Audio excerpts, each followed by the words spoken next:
हिंदू धर्म में भगवान श्री राम का जीवन चरित्र कई ग्रंथों में विस्तार से बताया गया है, जिनमें वाल्मीकि रामायण और रामचरितमानस सबसे ज्यादा विख्यात है। वहीं इनके अलावा कई भाषाओं में करीब 100 से भी ज्यादा राम कथाओं के बारे में बताया गया है। आनंद रामायण में भी कई कथाएं प्रचलित हैं, जिनमें अद्भुत कथाओं का वर्णन विस्तार से बताया गया है।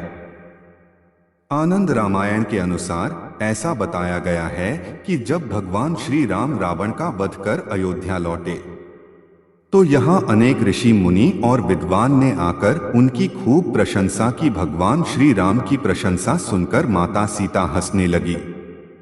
जब भगवान श्री राम ने उनके हंसने का कारण पूछा, तो माता सीता ने कहा कि विश्रवा मुनि की पत्नी कैकेयी के 2 पुत्र थे। दोनों का नाम ही रावण था, जिसमें बड़े भाई का नाम सहस्त्रवान रावण था, जिसके 1000 सिर थे। आपने 10 मुख वाले रावण का वध किया है, लेकिन 1000 सिर वाला रावण बेहद पराक्रमी और भयंकर है। सहस्रवदन रावण पुष्कर द्वीप में निवास करता है। वह इंद्रादि देवताओं, किन्नरों, गंधर्वों, विद्याधरों आदि को पराजित करके उनसे बालक्रीड़ा के समान खेल करता है। मेरु को सरसों के समान, सागर को गोशपद के समान तथा सारे लोक को तृण के समान समझता है।